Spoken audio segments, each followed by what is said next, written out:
Hello everyone, it's Naima from Canada. সবাই কেমন আছেন? আমি অ্যাকচুয়ালি অনেকক্ষণ ধরে আমি চেষ্টা করেছি লাইভে আসার জন্য, বাট আমি বুঝতে পারলাম না যে ফেসবুক কি চেঞ্জ করেছে নাকি। আপনারা কি কিছু জানেন? যে পেজ থেকে অ্যাকচুয়ালি আসার আমি অনেক চেষ্টা করলাম। আমি প্রায় 20 মিনিটের উপরে আমি চেষ্টা করেছিলাম, বাট কেন যেন আমার পেজে আমি মানে ঢুকতেই পারছিলাম না। সো আপনারা কি কেউ জানেন নাকি? আমাকে একটু কি মানে কমেন্ট করে একটু হেল্প করবেন যে যে ফেসবুকের যে পেজের যে সিস্টেম চেঞ্জ হয়েছে কিনা, কারণ ফেসবুক তো 2 দিন পর পরে অনেক কিছু চেঞ্জ করে। হ্যাঁ, সো আমি বুঝতে পারলাম না। প্রায় আমি 20 মিনিটের উপরে মনে হয় আমি চেষ্টা করেছি। সো আবারও অনেক অনেক ধন্যবাদ যারা যারা লাইভে জয়েন করেছেন। It's me Naima from Canada. Once again আপনাদের সবার সাথে আমি কথা বলার জন্য চলে এসেছি, এবং আমি আজকে অল্প করে জাস্ট ছোট্ট করে একটু বলবো। হ্যাঁ, যে মহাভারতে অ্যাকচুয়ালি সৃষ্টি তত্ত্ব নিয়ে কি বলা আছে এবং এটার সাথে পবিত্র বাইবেলের কি সম্পর্ক সেটা আমি বলবো। এবং আপনারা যে হিন্দু ভাই এবং বোনেরা, মানে সনাতনী ভাই এবং বোনেরা, হ্যাঁ, যে আপনারা কোন ঈশ্বরকে মানেন এবং প্রকৃত ঈশ্বর আসলে কে, বাইবেল এবং হিন্দু ধর্মগ্রন্থে, সেটা নিয়ে আমি একটু আলাপ করব। সো তারপরেও আমি একটু অপেক্ষা করছি যারা যারা এখনো জয়েন করতে পারেননি। হ্যাঁ, তো তারা যেন জয়েন করার সুযোগ পান। এবং আমি অ্যাকচুয়ালি আন্তরিকভাবে মানে দুঃখিত একটু লেট হয়ে যাওয়ার জন্য। অ্যান্ড আমি সবাইকে একটু রিকোয়েস্ট করবো যে আপনারা যদি কেউ জানেন যে অ্যাকচুয়ালি ফেসবুকে পেজে কোনো মানে চেঞ্জ হয়েছে কিনা, কারণ যেহেতু আজকে আমি লাইভ করলাম 2-1 দিন পরে, সো আমি এখনো শিওর না। সো অনেক অনেক ধন্যবাদ যারা যারা লাইভে জয়েন করেছেন। হাসান নাসরুল ভাই ওয়াচিং, সোনাই বাগতি জয়েন করেছেন, থ্যাংক ইউ সো মাচ। কেমন আছেন আপনি? অ্যান্ড আব্দুল জব্বার মিজি ভাইয়া বলেছেন যে কেমন আছেন? আমি ভালো আছি ভাইয়া, আপনি কেমন আছেন? এবং এত রাত্রেও আমার সাথে লাইভে জয়েন করার জন্য অনেক অনেক ধন্যবাদ। এবং আমি অ্যাকচুয়ালি আন্তরিকভাবে দুঃখিত, কারণ আমার আরও 20 মিনিট আগে আসার কথা, but I don't know what is happening with Facebook. Every time is changing, right? And Mahesh Pal watching, thank you so much আজকে লাইভে জয়েন করার জন্য। দীপান্বিতা সরকার লিখেছেন যে হাই, হ্যালো টু ইউ আপু, আপনি কেমন আছেন? অনেক অনেক শুভেচ্ছা লর্ড জিসাস ক্রাইস্টের পক্ষ থেকে। আমি আশীর্বাদ করছি সবাইকে যারা যারা আজকে লাইভে জয়েন করেছেন, তাদের সবাইকে যেন লর্ড জিসাস ক্রাইস্ট টাচ করেন, ডিমনিক স্পিরিট থেকে মুক্ত করেন রাখেন, এবং যাদের যদি কোনো সমস্যা থাকে সবাইকে তিনি টাচ করে সেই সমস্যা থেকে মুক্ত রাখেন। Thank you Lord Jesus, amen, in Jesus name. এবং আজকে লাইভটি যেন উনি ব্লেস করেন সেই জন্য আপনাদের কাছে সাহায্য প্রার্থনা করছি। কামাল হোসেন ভাই watching, thank you so much. Hasanuddin ভাই দেখছেন, অ্যান্ড চন্দন রয় ভাই ওয়াচিং, মেহেদি হাসান ভাই দেখছেন, থ্যাংক ইউ সো মাচ। ওকে, আজকে লাইভে জয়েন করার জন্য লাইভটি কিন্তু শেয়ার করতে ভুলবেন না, কারণ কি যে আপনার একটা শেয়ার কিন্তু আরও 10 জনের কি 10 জনের যে সালভেশনটা আনতে পারে, হ্যাঁ, আত্মিক মুক্তিটা আনতে পারে। সেই জন্য কিন্তু আমাদের লাইভগুলো শেয়ার করতে হবে। Okay, and Nur Islam Mallick watching, thank you so much. এবং আপনাদের যদিও আমি অল্প কিছু সময়ের জন্য এসেছি আজকে, আমি জাস্ট 10-15 মিনিটের জন্য এসেছি, বাট আপনাদের যদি কোনো প্রশ্ন থাকে আপনারা আমাকে কমেন্ট করতে পারেন। আমি কিন্তু আজকে আপনাদের প্রশ্নের উত্তরগুলো দেওয়ার চেষ্টা করবো। হ্যাঁ, আমি আছি কিন্তু 10-15 মিনিট। এবং আমি কিন্তু প্রত্যেক দিনই আমি আমার ফেসবুকে পেজে এবং আমার প্রোফাইলে কিন্তু আমি একটি করে ভার্স পোস্ট করছি, সেখানে কিন্তু আপনাদের অনেক অনেক সাড়া পাচ্ছি। হ্যাঁ, যে আপনারা যে ঈশ্বর সম্পর্কে জানতে আগ্রহী, আপনারা যে ঈশ্বরের কথাগুলো শুনতে চান, হ্যাঁ, আপনাদের এই আগ্রহ দেখে আমার খুব ভালো লেগেছে। এবং মেলর জিসাস মানে জিসাস ক্রাইস্টের কাছে আমি আশীর্বাদ করছি, হ্যাঁ, আশীর্বাদ চাচ্ছি যে আপনাদের সবার জন্য আশীর্বাদ চাচ্ছি জিসাস ক্রাইস্টের কাছে, তিনি যেন আপনাদেরকে আরও অনেক অনেক জ্ঞান দান করেন এবং আপনাদের মধ্যে যাতে ঈশ্বরকে জানার যে মেন্টালিটি, হ্যাঁ, সেটা যাতে গড়ে ওঠে। Thank you Lord Jesus, one second, amen. Okay, so অনেক অনেক ভাইরা জয়েন করেছেন, বাট আমি একটি কমেন্ট দিয়ে শুরু করব। সেটা অনেক আগে একটি ভাই আমাকে কমেন্ট করেছিলেন। সেটা হচ্ছে যে তনয় রয় ভাইয়া বলেছেন যে এই পুরা পৃথিবীতে একটাই ধর্ম, আর সেটা হলো সনাতন ধর্ম। এটাই আদি আর অনন্ত, যার শুরু কোথা থেকে কেউ বলতে পারবে না। হ্যাঁ, তো তিনি যেটা বলেছেন যে তনয় রয় ভাইয়া, আমি জানি না আজকে লাইভটি তিনি দেখছেন কিনা। হ্যাঁ, তো তিনি যেটা বলেছেন যে এই পৃথিবীর মধ্যে একমাত্র একটাই ধর্ম আছে, সেটা হচ্ছে সনাতন ধর্ম। এবং তিনি আরো উল্লেখ করেছেন যে এটা যে শুরু থেকে এবং শেষ কোথায় সেটাও কিন্তু কেউ জানেন না। সো এইটা যদি একটা ধর্মের বা একটা সম্পর্কের যদি শুরুই না থাকে, শেষও জানেন না, তাহলে সেটা একমাত্র ধর্ম হয় কি করে পৃথিবীতে? হ্যাঁ, আমি তো সেটা বুঝতে পারছি না। কারণ যে প্রত্যেকটা জিনিসের কিন্তু একটা শুরু আছে, তারপরে তো শেষ, রাইট? কারণ আপনি পবিত্র বাইবেল পড়ে দেখেন, সেখানেও কিন্তু শুরু আছে। হ্যাঁ, এই যে পৃথিবীটা শুরু, এই শুরু দিয়ে কিন্তু সৃষ্টি শুরু হয়েছে, সেটা কিন্তু বাইবেলে মানে লেখা আছে, একদম প্রথম লাইনে লেখা আছে, যেটা আমি একটু মানে পরেই বলবো। হ্যাঁ, এবং শেষও আছে। আপনি পবিত্র বাইবেল দেখেন, শুরু থেকে শেষ পর্যন্ত কিন্তু সবকিছু উল্লেখ আছে। এটার যেমন শুরু আছে, জিসাস ক্রাইস্ট যেমন বলেছেন যে পৃথিবীর যেমন শুরু আছে ঠিক তেমনি শেষও আছে, এবং শেষে আমি আসবো তোমাদের বিচার করার জন্য। হ্যাঁ, সো আপনারা সনাতন ভাই এবং বোনদেরকে আমি অফকোর্স আমি দুঃখ দেওয়ার জন্য বলছি না, হার্ট করার জন্য বলছি না। হ্যাঁ, তাদেরকে কারেক্ট করার জন্য বলছি, তাদেরকে সঠিক পথে ফিরিয়ে আনার জন্য বলছি। হ্যাঁ, যে আপনারা নিজেরাই জানেন না যে এই ধর্মটার অ্যাকচুয়ালি শুরু কোথায় শেষ কোথায়, সেটাই জানেন না। তো এটা কি করে আপনারা নিজেরাই সাফাই ঠেকাচ্ছেন যে এটাই হচ্ছে একটা পারফেক্ট ধর্ম? এটা তো হতে পারে না, রাইট? কারণ কি, যে সনাতন ধর্মগুলো এমন হয়েছে যে মানুষের হাতে ছোঁয়া লেগে লেগে এমন হয়েছে, হ্যাঁ, যে এগুলো আসলে যে সঠিক যে বার্তাগুলো সেগুলো কি হয়ে গেছে, এগুলো যে বিকৃত হয়ে গেছে ব্যবসায়িক কারণে। হ্যাঁ, অনেক কাল্পনিক দেব দেবীর আবির্ভাব হয়েছে এই সমস্ত সনাতন ধর্মীয় বইগুলোতে, শাস্ত্রীয় বইগুলোতে, যেগুলো আমি পড়ি আর অবাক হই। আমার কাছে মনে হয় যে রূপকথার গল্প সেগুলোকেও ছাড়াবে। হ্যাঁ, আবার অনেক অনেক ধন্যবাদ। আমি সবার জন্য প্রার্থনা করব, অ্যান্ড অফকোর্স আমি আপনাদের সবার কাছে রিকোয়েস্ট করছি যে আজকে লাইভটুকু শেয়ার করবেন। হ্যাঁ, আল নিজাম ভাইয়া বলেছেন কেমন আছেন? আমি ভালো আছি ভাই, আপনি কেমন আছেন? অ্যান্ড আজকে আমি অনেকক্ষণ ধরে অপেক্ষা করেছি, আমি 20 মিনিটের মতো অপেক্ষা করেছি লাইভে আসার জন্য, বাট আমি ঢুকতেই পারছিলাম না। I don't know what happen. আমার যে পেজ আছে, নাইমা সরকার পেজ আছে, সেখান থেকে আমি করি, বা সেখানেই আমি যেতে পারছি না, লোডই হচ্ছে না। সো আপনাদেরকে আমি রিকোয়েস্ট করব যে আপনারা কেউ রিপোর্ট করবেন না। হ্যাঁ, এই কারণে যে আমরা রিপোর্ট কেন করব? নাম্বার ওয়ান, আমরা রিপোর্ট করব যে আমাদের জ্ঞানের অভাব, আমি যেটা বলছি সেটা আপনারা ডিফেন্ড করতে পারছেন না। হ্যাঁ, আপনারা না পেরে শেষমেশে আপনারা কি করছেন, রিপোর্ট করছেন। এটা হচ্ছে আপনাদের লুজ, হারার একটা চূড়ান্ত পর্যায়ে এটা চলে যাচ্ছে। সো আমরা হারবো কেন? হ্যাঁ, আমরা সত্যের পথে লড়বো। ফাইন, আপনারা যদি মনে করেন যে হিন্দু ভাই এবং বোনরা এবং মুসলিম ভাই এবং বোনরা, হ্যাঁ, যে আমাকে ডিফেন্ড করতে পারছেন না পবিত্র বাইবেল দিয়ে, দ্যাটস ফাইন, আমার কোনো সমস্যা নেই। বাট রিপোর্ট করে আপনার কাপুরুষতার পরিচয়টি আপনি দেবেন না দয়া করে। হ্যাঁ, কারণ যে হয়তো আপনার ভালো লাগছে না, বাট লেট আদার্স লার্ন। হ্যাঁ, অন্য মানুষদের শিখতে দেন, কোনো সমস্যা নেই। আল নিজাম ভাই বলেছেন শীত কেমন লাগছে? অনেক ঠান্ডা পড়েছে ভাইয়া, কারণ কানাডাতে তো অনেক বরফ পড়ে, এবং এটা আপনি জানেন যে নভেম্বর মাস একদম শেষ, রাইট? সো শেষের দিন, এটা আজকেই কিন্তু একদম শেষ হয়ে গেল। সো অনেক অনেক শীত লাগছে আমার ঘরের মধ্যে, যদিও হিটার অন, তারপরও ঠান্ডা। সো আপনাদের এখানে কেমন? আপনি বাংলাদেশে থাকেন কিনা আমি জানি না ভাইয়া। আল নিজাম ভাইকে বলছি, বাংলাদেশে তো অত শীত নেই, তারপর এখন তো শীতের মৌসুম, যেহেতু বাংলাদেশে কেমন শীত? তন্ময় ভাইয়া লিখেছেন যে মহাভারতে কি আলোচনা হবে। আমি মহাভারতটি অ্যাকচুয়ালি আমি মহাভারতটি আমি ইয়ে করেছিলাম, লাইব্রেরি থেকে আমি অর্ডার দিয়েছি। আপনারা দেখতে, আই হোপ আপনারা দেখতে পাচ্ছেন, আমি এটা লাইব্রেরি থেকে নিয়েছি। বাট এটা যে এত বড় আমি জানতাম না, কারণ আমি মহাভারত কখনো আগে পড়িনি। এটা আমি গত সপ্তাহে পেয়েছি। সো এটা আমাকে হয়তো রিনিউ করতে হবে, কারণ আমি 3 সপ্তাহের জন্য আমি পেয়েছি। সো আমরা রিনিউ করতে পারি যদিও, এবং এখানে যেহেতু বাংলা ভাষাভাষী বইয়ের অ্যাভেলেবিলিটি নাই, এই কারণে আমি এটা অর্ডার দিয়েছি। বাট এটা যেহেতু বিশাল বড় একটা বই, আপনাদেরকে আমি দেখাচ্ছি। It's big, very big. আমি কয়েকটা পেজ পড়েছি, এবং কয়েকটা পেজ পড়ার পরে আমি যেগুলো মানে পেয়েছি সেগুলো আমি আপনাদের কাছে তুলে ধরার চেষ্টা করব। অ্যান্ড অফকোর্স আমি যেটা চিন্তা করেছি যে এখন থেকে আমি পড়বো মহাভারত বা অন্যান্য ধর্মগ্রন্থগুলো, পড়বো আর লাইভ করবো। তাহলে হবে কি, যে আমি যেগুলো শিখছি সেগুলো আমি রাইট ওয়েতে আপনাদের সাথে শেয়ার করতে পারবো। হ্যাঁ, এবং ভুলে যাওয়ার আগে আমি আরেকটা কথা বলি, আমি কিন্তু আগামী সপ্তাহ থেকে আমি ইঞ্জিল নিয়ে আসছি। যারা যারা ইঞ্জিলটা জানেন না, পড়েননি, পড়ার সৌভাগ্য হয়নি, জানার সৌভাগ্য হয়নি, তাদের জন্য আমি ইঞ্জিল নিয়ে আসছি আগামী সপ্তাহ, 2-1 দিন পরে। এবং সেই সাথে সাথে আমি অন্যান্য লাইভগুলোও করবো। হ্যাঁ, আমি গসপেল অফ ম্যাথিউ নিয়ে আসছি। অ্যাকচুয়ালি আমি 3 দিন আগে রাতের বেলা ঘুমাতে যাওয়ার আগে আমি গসপেল অফ ম্যাথিউ আমি একটা চ্যাপ্টার পড়েছিলাম।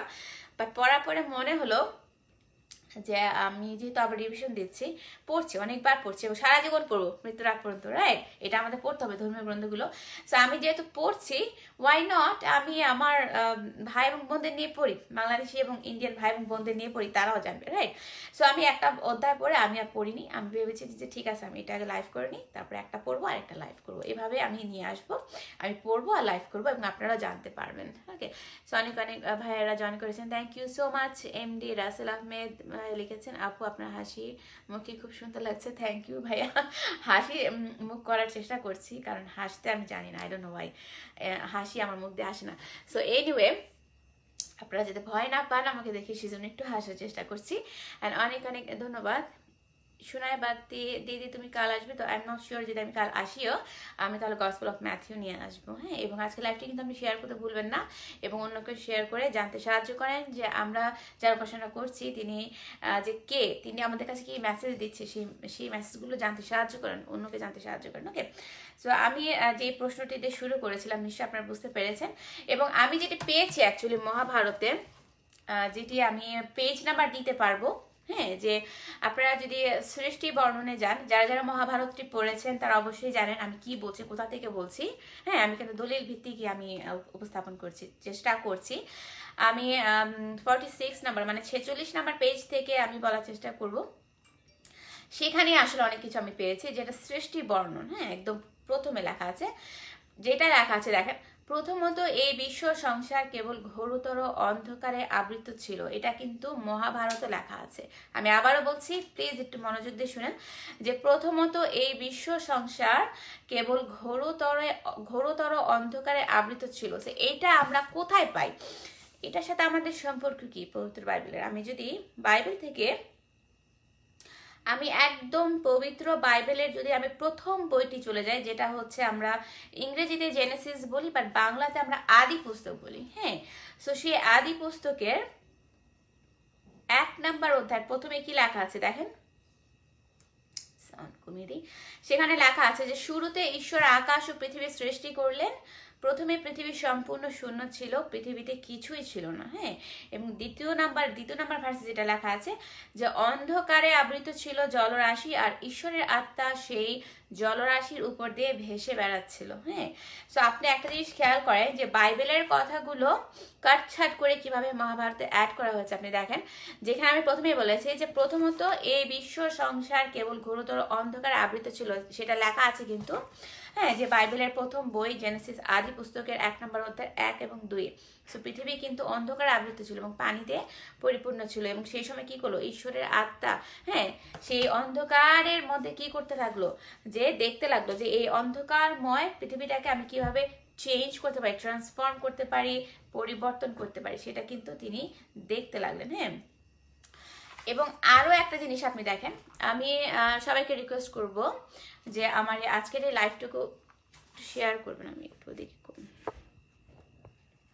ওকে, আমি সবাইকে রিকোয়েস্ট করব যে আমার আজকে লাইভটুকু একটু শেয়ার করবেন, কারণ আমি যেহেতু আমার পেজে যেতে পারছি না, জানি না আপনারা কি রিপোর্ট করছেন টু মাচ নাকি, আমি বলতে পারছি না, বাট আপনাদের সবাইকে রিকোয়েস্ট করব প্লিজ আপনারা রিপোর্ট করবেন না, সত্য সবাইকে জানার সুযোগ দিন, হ্যাঁ, এটা তো সমস্যা নেই। রাকিবুল মালিথা ভাইয়া, কেন আপনি এই ধরনের কমেন্ট কেন করেছেন আমাকে একটু বলবেন প্লিজ, কেন আমার লজ্জা কেন কম হবে?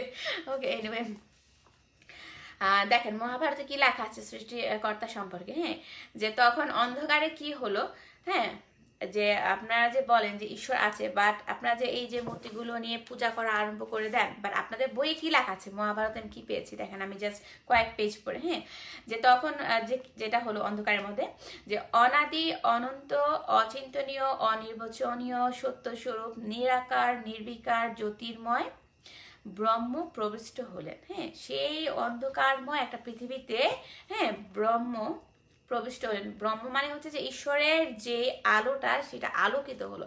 এবং আরো আমি যে মানে এই লাইনটা লিখেছি, সেটার কারণ হচ্ছে যে ঈশ্বরকে কিন্তু এখানে নিরাকার বলা হয়েছে, মানে ঈশ্বরের কিন্তু কোনো আকার নেই, বাট আপনারা কেন শেপ দিয়েছেন? সনাতন ভাই এবং বোনদেরকে আমি বলছি, আপনারা কেন ঈশ্বরকে আকার দিচ্ছেন, ঈশ্বরের মূর্তি করছেন, হ্যাঁ, নিজের হাতে মূর্তিগুলো গড়ে আপনারা যা ইচ্ছা তাই করছেন, হ্যাঁ, এবং এটা তো আপনাদের বইয়েরও মানে যে আইনের বিরুদ্ধে, হ্যাঁ, যে আপনারা তো শাস্ত্রীয় আইনগুলো তো আপনারা করতে পারেন না। আমার কেন যেন লাইটিংটা মনে হচ্ছে যে দেখা যাচ্ছে না, আমাকে আপনারা ক্লিয়ার দেখতে পাচ্ছেন কিনা একটু যদি কেউ একটু কমেন্ট করে জানাতেন, হ্যাঁ।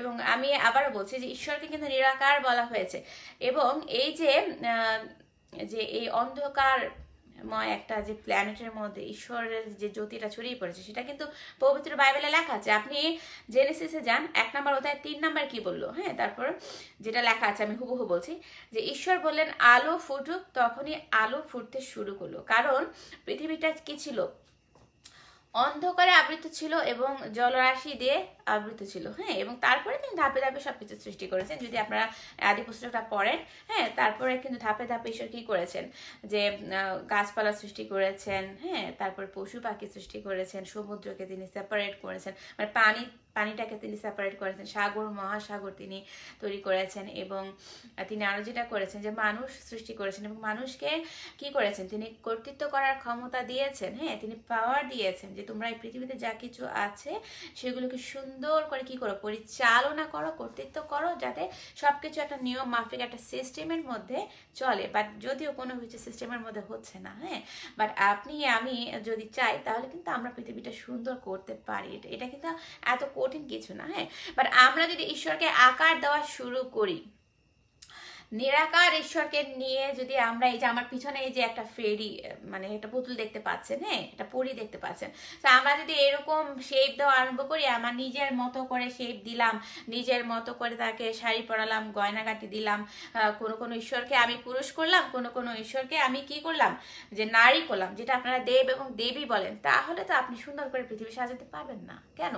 আপনার মহাভারতেই তো লেখা আছে, হ্যাঁ, আমি কিন্তু 46 পেজ থেকে বলছি, যারা যারা মহাভারত পড়েছেন তারা অবশ্যই জানেন, হ্যাঁ, যে ঈশ্বর হচ্ছে নিরাকার, এবং ঈশ্বর যে নিরাকার আমি কিন্তু এর আগে অনেক লাইভে বলেছি যে আপনাদের ধর্মগ্রন্থে কিন্তু বহু জায়গা লেখা আছে যে ঈশ্বরের কিন্তু কোনো শেপ নেই, আকার নেই, হ্যাঁ। যেমন আমরা কি বলি, আমরাও কিন্তু বলি যে ঈশ্বরের কিন্তু আকার নেই, ঈশ্বর হচ্ছেন আত্মা বিশিষ্ট, হ্যাঁ, ঈশ্বর গড ইজ এ স্পিরিট। এটা কোথায় লেখা আছে? আমি যদি বাইবেল থেকে একটু উদাহরণ দিই, জন 4 নম্বর অধ্যায় আপনি দেখেন, মানে গসপালে কি লেখা আছে দেখেন, গসপেল অফ জনের 4 নম্বর অধ্যায়ের আমি দুটো উদাহরণ দেব, 23 এবং 24।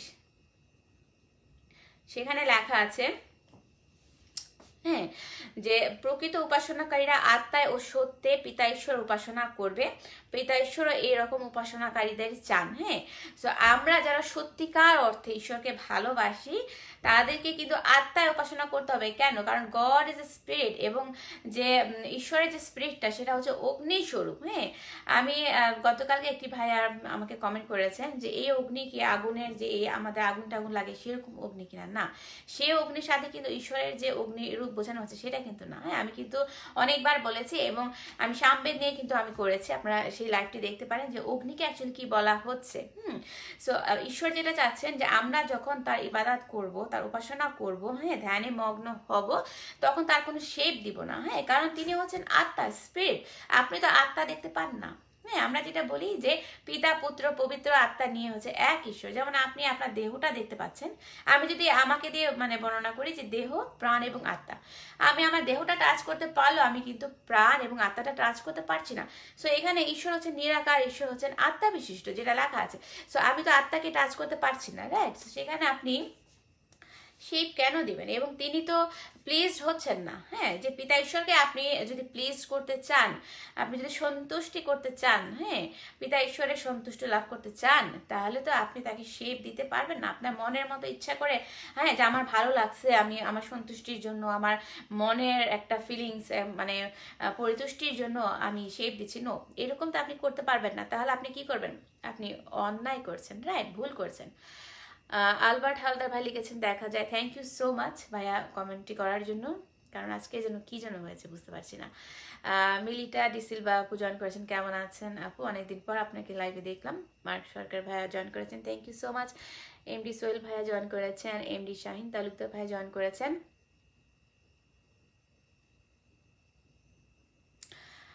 এমডি রাসেল আহমেদ ভাইয়া লিখেছেন যে প্লিজ আপু রাগ করবেন না, আমি মুসলমান, আমি আল কোরআন বুঝি, কিন্তু আমি আপনার লাইভ দেখি, শুধু আপনার মুখের হাসি দেখতে ভালো লাগে। আমি কি হাসি নাকি? আমার মুখে হাসি আসে না, কারণ এটা আমার বাই বর্ন নেচার। বাট তারপর আপনি এত চমৎকার একটা কমেন্ট করার জন্য আমি আপনার জন্য প্রার্থনা করছি। জিসাস ক্রাইস্ট আপনাকে ব্লেস করুক, টাচ করুক, এবং আমার মুখেও যাতে উনি অনেক হাসি দেন। হ্যাঁ, তো সেটাও আমি চাই, যদিও আমার হাসি আসে না, এটা আমার নেচার।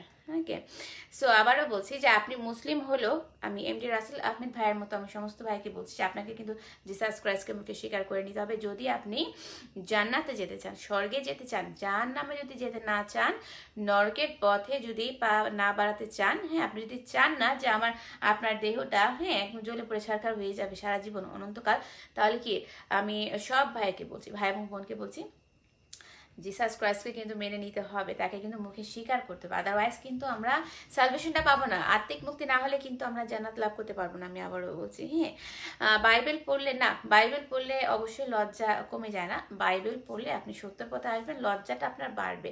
এবং আপনারা যখন কমেন্ট করেন তখন সেই কমেন্টগুলো পড়বেন, হ্যাঁ, যে আপনারা যে কোরআনটা পড়েন, কোরআন আপনাদেরকে কতটা লজ্জাশীল করেছে সেটা কিন্তু আপনারা কমেন্টগুলো করলে বুঝতে পারবেন। ওকে, সো অনেক অনেক ধন্যবাদ যারা যারা জয়েন করেছেন। Fatima Jahan watching, thank you so much. And Milita DeSilva আপু বলেছেন হাউ আর ইউ সিস্টার, আমি অনেক ভালো আছি আপু, আপনি কেমন আছেন? আশা করি আপনি যেখানেই থাকেন ভালো থাকবেন, সুস্থ থাকবেন এবং অন্যান্য 10 জনের সোলটা সেভ করবেন। ওকে, সো আমি চলে যাচ্ছি আবার যে ঈশ্বর যে নিরাকার, আমরা যে ঈশ্বরকে স্পিরিট হিসেবে বলি, সেটা কিন্তু গসপেল অফ জন থেকে আমি বলছি। 24 নম্বরও লেখা আছে, দেখেন সেখানে লেখা আছে ঈশ্বর আত্মা, যারা তার উপাসনা করে তাদেরকে আত্মায় ও সত্য উপাসনা করতে হবে। সো এই সমস্ত বইয়ের কথাগুলো তো আপনার আমার বানোয়ার কথা না, বা মুখের কোনো কথা না যে আমি চাইলাম, আমি প্রার্থনা করলাম। কিভাবে প্রার্থনা করলাম? আমি কিছু মাটি এনে সেটা দিয়ে আমি একটা ফেস তৈরি করলাম, আমি সাপ বানালাম, শিবের গলায় সাপটা পরিয়ে দিলাম, বা শ্রীকৃষ্ণ, হ্যাঁ, মানে তৈরি করলাম যেটা বাঁশি নিয়ে দাঁড়ায় আছে, তার পাশে রাধা আছে, অথবা কালী, অথবা আপনারা কি বলেন যে আরো কি কি যেন নাম, দেবী দুর্গা, হ্যাঁ, যে 10টা না কতটা যেন হাত আছে, এক একটা হাতে এক একটা বল্লম জাতীয় ইনস্ট্রুমেন্ট আছে। সো সেই ধরনের কাল্পনিক যে ক্যারেক্টারগুলো কিন্তু আমার সনাতন ভাই এবং বোনরা না বুঝে করে থাকে, নির্বুদ্ধিতার জন্য করে থাকে। হ্যাঁ, কারণ এটাতে আপনার সালভেশন আসবে না। এই যে বইগুলো, হ্যাঁ, আমি যদিও আপনাদেরকে আমি দেখিয়েছি একটু আগে, আবারও দেখাচ্ছি যে এই যে মহাভারত বইটা আমি লাইব্রেরি থেকে এনেছি, যদিও আমি পড়বো, আই ডোন্ট নো আমি কত মাস এটা শেষ করতে পারবো, এবং আমি কখনো পড়িনি Mahabharat. But thank you so much Jesus ক্রাইস্টের, কারণ আমি ওনার কাছে প্রার্থনা করছিলাম, যেহেতু আমি ইংরেজিটা পেয়েছি, বাট হয় কিছু শাস্ত্রের কথা অনেক সময় ইংরেজিতে ভালো করে বোঝা যায় না, নিজের ল্যাঙ্গুয়েজে পড়তে হয়, বাংলায় পড়তে হয়। সো আমি জিসাস ক্রাইস্টের কাছে প্রার্থনা করছিলাম যে মাই লর্ড, আমাকে একটা মহাভারতের ব্যবস্থা করে দাও, যেটা আমি বাংলায় আমার নিজের ভাষায় পড়তে পারি, এবং আমি জানতে চাই অ্যাকচুয়ালি কি লেখা আছে। এবং আমি অন্যান্য ধর্মগ্রন্থগুলো কিন্তু আমি পড়ছি সনাতন ভাই এবং বোনদের জন্য। এবং বেদে, আপনি যদি বেদ পড়েন, হ্যাঁ, যে সবটাই লেখা আছে জিসাস ক্রাইস্টকে নিয়ে, ওনাকে সেখানে পালক বলা হয়েছে, হ্যাঁ, এবং অগ্নি বলা হয়েছে, যেটা জিসাস ক্রাইস্টের যে স্পিরিটটা সেটা কিন্তু অগ্নি স্বরূপ, সেটা লেখা আছে। এবং যে সনাতন ধর্মীয় অন্যান্য বইগুলোতে কিন্তু তাকে প্রজাপতি বলা হয়েছে। হ্যাঁ, এবং আপনি দেখেন যে আমি মহাভারত থেকে যদি একটি উদাহরণ দিই, সেখানেও কিন্তু কি বলা আছে, ভগবান প্রজাপতি ব্রহ্মা, হ্যাঁ, স্বয়ং জন্ম পরিগ্রহ করলেন, মানে তিনি যে স্বর্গ থেকে আসবেন জিসাস ক্রাইস্ট, সেটাও কিন্তু লেখা আছে। এবং এখানে কিন্তু প্রজাপতি বলা হয়েছে জিসাস ক্রাইস্টকে। হ্যাঁ, আপনারা বলেন পরমাত্মা, আমরা বলি পবিত্র আত্মা, এবং মুসলিম ভাই এবং বোনরা বলে কি যে পালন কর্তা। হ্যাঁ, এক একটা বইয়ের ভাষা হয়তো একই রকম, বাট সৃষ্টিকর্তা কিন্তু একজন। ভাষা ডিফারেন্ট হতে পারে, সৃষ্টিকর্তা কিন্তু বিভিন্ন হতে পারে না, it is not possible. Okay, and Milita DeSilva আপু বলেছেন people are lack of knowledge, extremely, একদম সত্যি কথা বলেছেন। হ্যাঁ, খুবই সুন্দর একটি কমেন্ট করেছেন আপু, যে মানুষের এই যে কম জ্ঞানের জন্য মানুষ যে চলে যাচ্ছে নরকে, সেই সেন্সটা পর্যন্ত তারা মানে ইউজ করছে না, যে আমি তো একবারের জন্য পৃথিবীতে এসেছি, আমি কেন এই ভুলটা করবো? হ্যাঁ, আমি যাচাই বাছাই করি। এই যে প্রজাপতি বলা হয়েছে, জিসাস ক্রাইস্টকে। যদিও আপনারা ব্রহ্মাটা অ্যাড করেছেন, ব্রহ্মা কোনো মতে সৃষ্টিকর্তা হতে পারেন না। শিব, কালী, হ্যাঁ, তারপরে গণেশ, এরা অবশ্যই কোনো ধরনের সৃষ্টিকর্তা হতে পারেন না। যেখানে বহু জায়গায় লেখা আছে জিসাস ক্রাইস্টকে মুখে স্বীকার না করে নিলে কিন্তু আপনার কি সালভেশনটা আসবে না।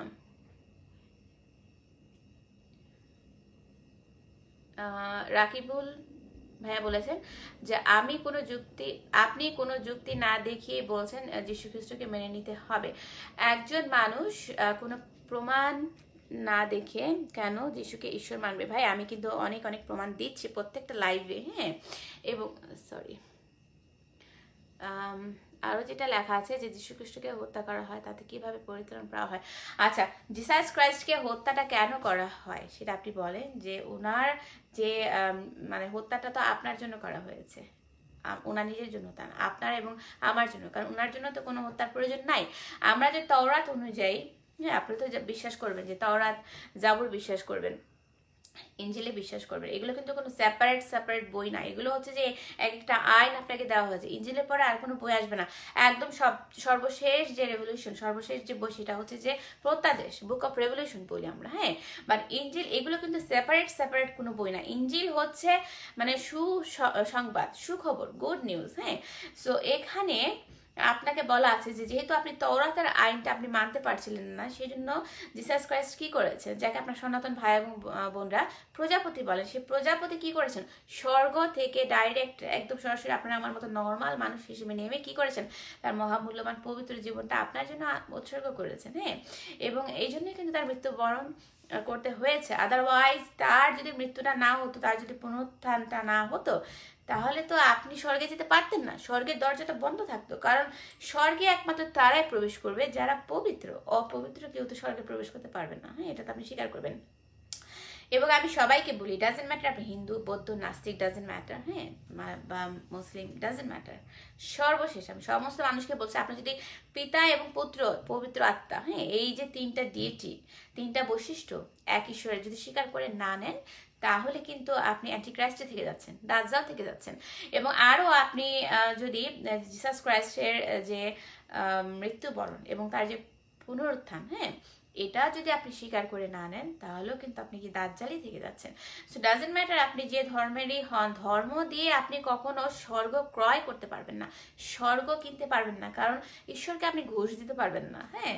এটা বাংলাদেশ না, এটা ইন্ডিয়া না, হ্যাঁ, বা বিশ্বের যে করাপ্টেড কান্ট্রিগুলো আছে সেটা না, ওটা হচ্ছে স্বর্গীয় কান্ট্রি, স্বর্গীয় দেশ, যেখানে কোনো ঘুষের ব্যবস্থা নেই, ঘুষের লেনদেনের কোনো ব্যবস্থা নেই। সেখানে আছে পবিত্রতার ছড়াছড়ি। প্রত্যেকটা এঞ্জেল থেকে শুরু করেন, আপনি যদি ফেরেশতা থেকে শুরু করেন, সেখানেও দেখবেন যে তারাও কিন্তু পবিত্র। যেই সমস্ত ফেরেশতারা অপবিত্র আচরণ করেছে তাদেরকে তিনি বের করে দিয়েছেন স্বর্গ থেকে। সো তিনি কিন্তু আমাদেরকেও, আদমকেও বের করে দিয়েছেন। কেন? কারণ সে পবিত্রতা রক্ষা করতে সক্ষম ছিল না, পবিত্রতা অর্জন করতে পারছিল না, হ্যাঁ, তিনি অবাধ্যতা করেছেন জিসাস ক্রাইস্ট। সেই জন্য কিন্তু নির্দিষ্ট পিরিয়ডের জন্য, পরীক্ষার জন্য তিনি আমাদেরকে স্বর্গ থেকে কি করেছেন, যে পৃথিবীতে দিয়েছেন, যে দেখি যে তোমরা আমার জন্য কি করতে পারো। কামাল হোসেন ভাইয়া বলেছেন যে বোন আমার নেট শেষ হয়ে গেল। ধন্যবাদ ভাইয়া, আমার এই লাইভটি সেভ করা থাকবে এবং আপনি আমার লাইভটি শেয়ার করার চেষ্টা করেন, ইনকেস যদি আমি মানে সেভ করতে না পারি আমার প্রোফাইলে। মার্ক সরকার বলেছেন দিদি জার্মানি থেকে অনেক শুভেচ্ছা জানাই। থ্যাংক ইউ সো মাচ ভাইয়া। এবং আমিও আপনাদের সবাইকে কানাডা থেকে অনেক অনেক শুভেচ্ছা জানাচ্ছি লর্ড জিসাস ক্রাইস্টের পক্ষ থেকে। আমি আশা করি আপনারা বিশ্বের যে প্রান্ত থেকে দেখেন না কেন, অনেক অনেক আশীর্বাদ in the name of the Lord Jesus Christ, amen. Okay, and আমি আবারও বলছি যে আইজাক কলেজ ভাই লিখেছেন রাইট, প্রজাপতি will be born by fire, the holy spirit to offer a holy sacrifice to save us from sin and hell. Yes ভাই, thank you so much, হ্যাঁ, আমাকে হেল্প করার জন্য। অ্যান্ড প্রজাপতি অ্যাকচুয়ালি তিনি তো এসেছেন, প্রজাপতি রূপেই তিনি এসেছেন। আমি আরেকটা উদাহরণ আমার আছে, আমি নেক্সট লাইভে দিব, যে তিনি যে স্যাক্রিফাইস করেছেন তার লাইফটা, সেটা আপনাদের ধর্মগ্রন্থে কিন্তু লেখা আছে। এবং আমি আইজাক পলাশ ভাইকে বলছি, আপনি নিশ্চয়ই জানেন যে তিনি প্রজাপতিকে যে স্যাক্রিফাইস করতে হয়েছে, হ্যাঁ, আপনার কাছে যদি এই ভার্সটি থাকে, দয়া করে আপনি একটু যদি কমেন্টে দিয়ে দিতে পারতেন, তাহলে মানুষজন দেখতে পারতো। এই মুহূর্তে আমার কাছে অ্যাকচুয়ালি রেফারেন্সটি নেই, বাট আমি জানি আপনি কিসের কথা বলছেন। Thank you so much. প্রজাপতিকেই কিন্তু বলা হচ্ছে জিসাস ক্রাইস্ট রূপে দেখানো হচ্ছে, হ্যাঁ। এবং আপনাদের বইয়ে কিন্তু বিভিন্নভাবে ওনাকে মানে ঈশ্বরকে জিসাস ক্রাইস্ট, ঈশ্বর বলতে কিন্তু আমরা জিসাস ক্রাইস্টকে বুঝি, হ্যাঁ, অন্য কোনো অপদেবতাকে নয়। সো জিসাস ক্রাইস্টকে কিন্তু পালকও বলা হয়েছে, হ্যাঁ। এবং বিভিন্নভাবে আমি কিন্তু সামবেদ করেছি, আপনারা যারা যারা সামবেদটা দেখবেন আমার সনাতন ভাই এবং বোনরা কিন্তু অনেক উপকৃত হবেন, আমি আবারও বলছি। অ্যাকচুয়ালি রাধা এগুলো তো কাল্পনিক ক্যারেক্টার ভাইয়া, এমডি রাসেল আহমেদ। সো কাল্পনিক ক্যারেক্টারগুলোতে আপনি যে কোনো কিছু ইচ্ছা করলে অ্যাড করে দিতে পারেন, এগুলো কোনো ব্যাপার না। ওকে, আমি আরেকটি কমেন্ট পড়ি যদি অনেক বেশি। যীশু খ্রিস্ট নিজে হত্যা না হলে মানুষকে পরিত্রাণ দিতে পারে না, এটা কি তার অর্থাৎ ঈশ্বরের ক্ষমতা সীমাবদ্ধ হয়ে গেল না? না, এখানে ঈশ্বরের ক্ষমতা সীমাবদ্ধতাকে বোঝানো হচ্ছে না, এখানে আমরা যে ঈশ্বরকে মান্য করতে পারছি না সেটা আমাদের সীমাবদ্ধতাকে বোঝানো হচ্ছে। এবং আমরা যে আমাদের যে সীমাবদ্ধতাটুকু থেকে আমরা বের হতে পারছি না, সেই জন্যই কিন্তু তিনি এসে আপনার জন্য একটা রাস্তা ওপেন করে দিয়ে গেছেন। আদারওয়াইজ কিন্তু আপনি স্বর্গে প্রবেশ করতে পারতেন না, হ্যাঁ। কারণ কি, যে স্বর্গে যেহেতু আমি একটু আগে বলেছি যে পবিত্রতার ছড়াছড়ি, আমরা যেহেতু অপবিত্র, হ্যাঁ, একদম। আপনি আদম থেকে আপনি দেখেন আরম্ভ করে, আদম যে ফলটা খেয়েছিল সেই ফলটা কিন্তু জিসাস ক্রাইস্ট মানা করেছিল, ওই গাছের একটা নির্দিষ্ট গাছের ফলটা তোমরা খেও না, আমরা কিন্তু সবাই জানি, হ্যাঁ। বাট আদম এবং হাওয়া কি তার কথা মান্য করেছিলেন? না। ঠিক যেমনটি আপনি এবং আমি কি করছি, তাওরাতের আইনগুলো মান্য করিনি, হ্যাঁ। যদিও জিসাস ক্রাইস্ট কি করেছেন, আদম এবং হাওয়াকে পৃথিবীতে পাঠিয়েছেন কিছু নির্দিষ্ট পিরিয়ডের জন্য, সাময়িক সময়ের জন্য। বাট তিনি আরো যেটা করেছেন যে তিনি একটা আইন দিয়েছেন মুসা নবীর মাধ্যমে, যেটা আমরা তাওরাতের আইন বলি, তাওরাত বলি। সেই তাওরাতের আইনে কি ছিল, যে আপনার প্রত্যেকটা ছোট বড় পাপের জন্য আপনাকে পশু স্যাক্রিফাইস করতে হবে, কোরবানি দিতে হবে। কারণ কি, পশুর মধ্যে কি থাকে, রক্ত থাকে, এবং রক্ত ছাড়া কিন্তু পাপ মোচন অসম্ভব, যেটা সেই সময়ের জন্য উপযুক্ত ছিল, এই সময় কিন্তু না। ওকে, সো আমি একটু অপেক্ষা করছি, 1 সেকেন্ড। লিলি, তুমি কি যাচ্ছ? তুমি একটা কাজ করো, তুমি আমার লেটারটা নিয়ে যাও, ও দিক দিয়ে যাও। I am so sorry lily, ওই টুইঙ্কল স্টারটা ড্রপ করো, ওকে? ওই যে টুইঙ্কল স্টারের লেটারটা টেবিল উপরে, ওকে? দরজা লক করে চলে যাও। আমি আন্তরিকভাবে দুঃখিত, সরি, 1 সেকেন্ড। দেখছো, I am sorry for that, হ্যাঁ। এবং ওকে ফাইন। সো আমি যেটা বলছিলাম যে তরাতের যে আইন ছিল, হ্যাঁ, যে তরাতের যে আইন ছিল আপনাকে পশু কোরবানি করতে হবে, এবং কারণ কি, পশুর মধ্যে কি ছিল, ব্লাড ছিল, এবং ব্লাড ছাড়া কিন্তু আপনার যে পাপ মোচনটা স্যাক্রিফাইসটা সম্ভব ছিল না। সো সেই কারণেই কিন্তু আমরা করতে পারছিলাম না। ওকে, সো একটা মিনিট, আমি আবারও মনে হয় আমার একটু দেখতে হবে। লিলি, লেটারটা নিয়েছো? ওকে, এক্সট্রিমলি সরি, যেহেতু আমার বাচ্চারা বাইরে যাচ্ছে, সো আমি একটা জিনিস বললাম আর কি। আপু, ধর্ম কোনটি আগে এসেছিল? ভাইয়া, অ্যাকচুয়ালি আমি যদি বলি যে ঈশ্বরকে পাওয়ার জন্য আপনার কোনো ধর্মের প্রয়োজন নেই, হ্যাঁ। এবং পবিত্র বাইবেল আপনি যদি পড়েন, এটা সৃষ্টি শুরু থেকে এসেছিল, আমি তো বলবো যে পবিত্র বাইবেল এসেছে। এবং যে আপনি যদি আল কোরআনটা দেখেন, আপনি যদি বাইবেল পড়েন তারপরে যদি আপনি আল কোরআনটা পড়েন, তাহলে আপনি দেখবেন যে এখানে যে আমি যদি মার্কিং করি, সেখানেও আমি কোনো মার্ক করতে পারছি না, কারণ এটাতে এমনভাবে গল্পগুলো লেখা আছে, একটা এই সূরাতে, একটা ওই সূরাতে, হ্যাঁ। বাট আপনি বাইবেলটা পড়েন, যে আপনার প্রত্যেকটা জন্য নির্দিষ্ট করে একটা পেজ আছে, একটা গল্প আছে, বুক আছে, হ্যাঁ।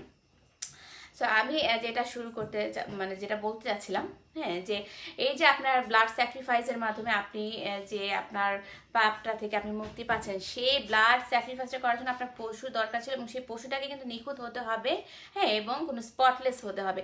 বাট সেই সময় মানুষজন কিন্তু এই নিয়মগুলো পালন করছিল না, হ্যাঁ, অনিয়মের মধ্যে যাচ্ছিল। কিন্তু সেই কারণে কি করেছে, জিসাস ক্রাইস্ট নিজেই কিন্তু স্বর্গ থেকে এসে তার পবিত্র জীবনটা তিনি কি করেছেন, স্যাক্রিফাইস করেছেন। আমি যদি একটু সরি, তাহলে আমার ফোন এলোমেলো হয়ে যায় সবকিছু। ওকে, সো আমি আরেকটা জিনিস আমি বলবো, যে আমি আশা করি তওরাতের এই কথাগুলো আমি কিন্তু প্রত্যেকটা লাইভেই বলি, হ্যাঁ, যে কি কি বলা আছে, তওরাতের আইনে অ্যাকচুয়ালি কি লেখা আছে, সেটা জানতে হলে কি করতে হবে, আপনাদেরকে কিন্তু আমার প্রত্যেকটা লাইভ দেখতে হবে এবং মনোযোগ সহকারে শুনতে হবে। কারণ আপনারা যেহেতু বেশিরভাগই যে মুসলিম এবং সনাতন ধর্মের, এই নিউ তথ্যগুলো কিন্তু আপনাদের একবারে অ্যাকচুয়ালি আপনারা বুঝতে পারবেন না, আপনাদের অনেকবার শুনতে হবে। এবং যদি কিছু অনেক বড় হয়ে যায় লাইভগুলো, আপনারা 10-15 মিনিট করে শুনবেন, হ্যাঁ, তাতে তো কোনো সমস্যা নেই। এবং আমি আরেকটি কথা বলি, যে এই যে ঈশ্বর লেখা আছে, দেখেন যে মহাভারতে লেখা আছে যে তৎপরে জল, পৃথিবী, বায়ু, আকাশ, 10 দিক, তারপরে সংবৎসর, ঋতু, মাস, পক্ষ, রাত্রি ও অন্যান্য সমস্ত বস্তু ক্রমশ সৃষ্টি হলো। হ্যাঁ, যে এই যে প্রজাপতি সৃষ্টি করেছেন, সবকিছু ধাপে ধাপে সৃষ্টি করেছেন, তার আলোটা ছড়িয়ে দিয়েছেন একটা অন্ধকারময় জায়গায়, সেটার কথা কিন্তু লেখা আছে, মহাভারতে লেখা আছে, যেটা জেনেসিস 1 নম্বর অধ্যায়, মানে আদি পুস্তক পড়লেই কিন্তু আপনারা বুঝতে পারবেন। হ্যাঁ, যে ঈশ্বর সবকিছু নিজের হাতে কিন্তু স্টেপ বাই স্টেপ সবকিছু সৃষ্টি করেছেন। এটা এমনি কিন্তু সৃষ্টি হয়ে যায়নি যে নাস্তিকরা বলেন যে কোনো সৃষ্টিকর্তা নেই, এটা হচ্ছে আরেকটা কি ধাপ্পাবাজ, ধোকাবাজের কথা। সো এই ধরনের আমরা যে টপিকগুলো, যে নাস্তিকতার যে টপিকগুলো থেকে, সেগুলো থেকে আমরা বিরত থাকবো, এবং ওদের লাইভগুলো শোনা মানে কি, যে আপনি যতটুকু ঈশ্বরের কাছে গিয়েছেন ঠিক ততটুকু ঈশ্বরের কাছ থেকে আপনি সরে যাবেন। ওকে, সো আরেকটা কথা আমি অ্যাড করি শেষ করার আগে, সেটা হচ্ছে যে মহাভারতে কিন্তু এই যে এই পৃথিবীটা ধ্বংস হবে, পৃথিবীটাও যে একদিন শেষ হয়ে যাবে, সেটার কথা লেখা আছে। কোথায় লেখা আছে দেখেন, যে কিন্তু প্রলয়কাল উপস্থিত হইলে এই বিশাল বিশ্ব সংসার সমুদয় সেই একমাত্র পরব্রহ্মে লীন হইবে, আর কোনো চিহ্নই থাকিবে না। সরি আমি যদি কোনো শব্দ সুন্দর করে বলতে না পারি, কারণ যে সনাতন ধর্মের যে শব্দগুলো আছে এগুলো একটু ডিফারেন্ট, তো আমার কাছে একটু কঠিন লাগে। হ্যাঁ, সো আমি যেটা বললাম সেখানেও কিন্তু দেখতে পাচ্ছি যে কিয়ামত কিন্তু হবে, কিয়ামত আসন্ন, এবং পৃথিবীর সবকিছু কিন্তু ধ্বংস হয়ে যাবে, সেটাই কিন্তু বলা আছে। আমি আবারও বলি যে কিন্তু প্রলয়কাল উপস্থিত হইলে বিশাল বিশ্ব সংসার সমুদয় সেই একমাত্র পরব্রহ্মে লীন হইবে, আর কোনো চিহ্নই থাকিবে না। আপনি একটা জিনিস দেখেন, সেটা কিন্তু কোরআনও লেখা আছে, আর কোরআনও লেখা আছে, আমি আমার মুসলিম ভাই এবং বোনদের জন্য বলছি, এবং বাইবেলে কোথায় লেখা আছে আপনি দেখেন, মালাকাইতে আপনি যদি যান,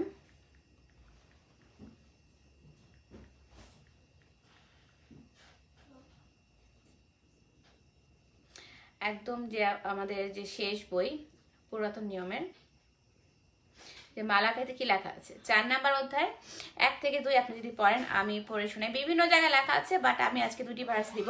যে বিচারে সেই দিন আসছে, সেই দিন হবে তপ্ত চুল্লির মতো, সমস্ত গর্বিত লোকদের শাস্তি দেওয়া হবে, সেই দুষ্ট লোকরা খড়ের মতো জ্বলবে, সেই দিন তারা ঝোপের মতো আগুনে জ্বলবে, একটাও শাখা কি শেকড় অবশিষ্ট থাকবে না।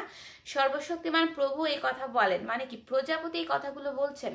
প্রজাপতিটাকে, প্রজাপতি হচ্ছেন জিসাস ক্রাইস্ট। হ্যাঁ, লর্ড জিসাস ক্রাইস্ট তিনি এই কথাগুলো বলছেন। হ্যাঁ, যে বিচারে সেই দিন আসছে, বিচারের দিন কিন্তু খুব মানে দ্রুত ঘনিয়ে আসছে। হ্যাঁ, সেই দিন কিন্তু সবকিছু তপ্ত চুল্লির মতো হবে। আপনাদের যখন হিসাব নিকাশ নেওয়া হবে, আপনারা কিন্তু কেউ কি হবেন না, ছাড়া পাবেন না। হ্যাঁ, ঈশ্বর কিন্তু আপনার বিচার করবেন। এবং 2 নাম্বার যেটা লেখা আছে, যে কিন্তু তোমরা যারা আমাকে অনুসরণ করো তাদের উপর ধার্মিকতার সূর্যোদয়ের মতো উজ্জ্বল হবে, তার সূর্যের কিরণের মতো আরোগ্য ক্ষমতা আনবে, খোয়ার থেকে ছেড়ে দেওয়া বাছুরের মতো তোমরা মুক্ত ও আনন্দিত হবে। দেখেন এখানে কি চমৎকার ভাবে বলা আছে, যে কিন্তু যারা তোমরা আমার অনুসরণ করো, কার অনুসরণ করো, জিসাস ক্রাইস্টের অনুসরণ আমরা করব।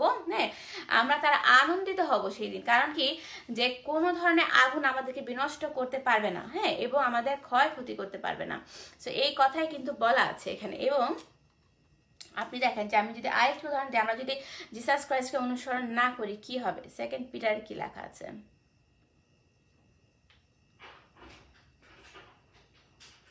2 পিটার 2 নাম্বার অধ্যায় 1 কি লেখা আছে দেখেন, যে অতীতে ঈশ্বরের লোকদের মধ্যে ভণ্ড ভাববাদীরা ছিল, একইভাবে তোমাদের দলের মধ্যে কিছু কিছু ভণ্ড শিক্ষক প্রবেশ করবে, তারা ভুল শিক্ষা দেবে, যে শিক্ষা গ্রহণ করলে লোকদের সর্বনাশ হবে। সেই ভণ্ড শিক্ষকরা এমন কৌশলে তোমাদের শিক্ষা দেবে যাতে তারা যে ভ্রান্ত শিক্ষা দিচ্ছে এ তোমরা ধরতে না পারো। হ্যাঁ, তারা এমনকি প্রভু যিনি মুক্তি এনে দিয়েছেন তাকে পর্যন্ত অস্বীকার করবে। আমি এই লাইনটি খুব ইম্পর্টেন্ট, আমি আবারও পড়ছি, হ্যাঁ, খুবই দরকারি শোনা। হ্যাঁ, যে তারা আপনাদেরকে ভ্রান্ত শিক্ষা দিবে, এবং তারা যে কিভাবে আপনাদেরকে ভ্রান্ততায় জড়িয়ে ফেলবে সেটা কিন্তু আপনারা ধরতে পারবেন না। এবং আরো কি লেখা আছে, যে তারা এমনকি প্রভু যিনি মুক্তি এনে দিয়েছেন তাকে পর্যন্ত অস্বীকার করবে, তাই তাদের নিজেদের ধ্বংস তারা সত্য নিজেরাই ডেকে আনবে। হ্যাঁ, সো এখানে আমি প্রথমেই যেটা বলবো, যে অনেক অনেক ভণ্ড ভাববাদী, মানে ভণ্ড মেসেঞ্জার। হ্যাঁ, মেসেঞ্জার ভাববাদী হচ্ছে যে ঈশ্বরের বার্তাবাহক, যে এই যে ভণ্ড মেসেঞ্জারদের আবির্ভাব হবে এবং তারা আপনাদের কি করবে, এত সুকৌশলে তারা শিক্ষা দান করবে। হ্যাঁ, যেমন এই যে সনাতন ভাই এবং বোনদের যে বইগুলো আছে, আমি মহাভারতে দেখাতে পারবো, এখন আমার কাছে এটি আছে। এই সমস্ত বইগুলোতে কি হয়েছে যে যে ভণ্ডতার ছড়াছড়ি, ভণ্ডামির ছড়াছড়ি হয়েছে কিভাবে, যে আপনারা জিসাস ক্রাইস্টকে বাদ দিয়ে আপনারা অন্য ভিন্ন ভিন্ন দেবতার উপাসনা করছেন, যেটা লেখা আছে। হ্যাঁ, যে এতে আপনাদের কি হচ্ছে, আপনারা নিজেরা নিজেদের ধ্বংসটা ডেকে আনছেন। হ্যাঁ, সো আমি আপনাদেরকে রিকোয়েস্ট করবো যে এখনো সময় আছে, আপনারা কি করেন, জিসাস ক্রাইস্টের কাছে মাথা নত করেন এবং আপনি যে ভুল করেছেন সেই ভুল থেকে নিজেকে রক্ষা করেন। হ্যাঁ, আদারওয়াইজ কিন্তু কি হবে না, আপনার যে সালভেশনটা আসবে না এবং আপনি কিন্তু জাহান্নামের পথে চলে যাবেন এবং কিয়ামত কিন্তু হবে, অবশ্যই হবে। আমার ফোনটা কেন যেন এদিক ওদিক হয়ে যাচ্ছে। সো এনিওয়ে, আমি আজকে ছোট করে লাইভটা করার চেষ্টা করেছি। আশা করি আপনারা বুঝতে পেরেছেন আমি কি বলতে চেয়েছি, যে আমি মহাভারতের আমি যতটুকু পড়েছি আমি নিয়ে এসেছি এবং আমি আগামী সপ্তাহ মানে কি 2-1 দিন পর থেকে আমি কিন্তু কি ইঞ্জিলটা নিয়ে আসব। এবং আমি আবারও বলছি, হ্যাঁ, যে যদি আপনারা নাজাত চান, আত্মিক মুক্তি চান, সালভেশন চান, তাহলে কিন্তু অবশ্যই আপনারা জিসাস ক্রাইস্ট ছাড়া অন্য কারোর কাছে মাথা নত করবেন না, কোনো ভুল ভাল দেবতার কাছে না। ওকে, রাকিবুল ভাইয়া বলেছেন যে তিনি নিজে না এসে কিছুই করতে পারেন না। আমি তো একটু আগে বলেছি যে তার আসার প্রয়োজন কি ছিল, তার আসার প্রয়োজন ছিল যে আপনার আমার অবাধ্যতা, আপনার আমার বেয়াদবির কারণে কিন্তু তার আসতে হয়েছিল। হ্যাঁ, আমরা যদি বাধ্য সন্তান হতাম, আমরা যদি তার কাছে মাথা নত করতাম, সেই আদম থেকে আমাদের যে আদি পিতা, হ্যাঁ, তিনি যদি গাছের ফলটা, নির্দিষ্টটা গাছের ফল না খেতেন, তাহলে তো আজকে আমাদের এই যে সাজাটা ভোগ করতে হতো না। এবং দেখেন, এই যে সাজার পরে আমাদের কিন্তু চমৎকার একটা সুযোগ আছে। হ্যাঁ, সুযোগটা কি, যে তিনি তো আমাদেরকে শাস্তি দিতে চাচ্ছেন না। তিনি যেটা বলছেন যে তোমরা শুধু আমাকে মুখে স্বীকার করো, মুখে স্বীকার করলেই তোমরা কিন্তু স্বর্গে পৌঁছতে পারছো। এত সুন্দর চমৎকার একটা ওয়ে আপনাকে দিচ্ছে। হ্যাঁ, আপনি যদি ব্যাপটাইজ করেন, তিনি আপনাকে একলা রাখবেন না। তিনি আমাদের যেটা প্রমিস করেছেন যে আমি আমার হলি স্পিরিটটা তোমাদেরকে দিব এবং এই যে শয়তানিক যে জগতে তোমরা বসবাস করছো, সেই শয়তান থেকে বিভিন্ন ধরনের অসুচি, অশুভতা থেকে আমি তোমাদেরকে মুক্ত রাখবো, আমি তিনি প্রমিস করেছেন। বাট আপনারা তো তার কথাটা শুনছেন না। চন্দন দেব ভাই বলেছেন যে আপু, সকল ধর্ম মানুষের কল্যাণের জন্য, কিন্তু বর্তমান ধর্মগুরুরা মানুষ হত্যার জন্য করে ফেলেছে।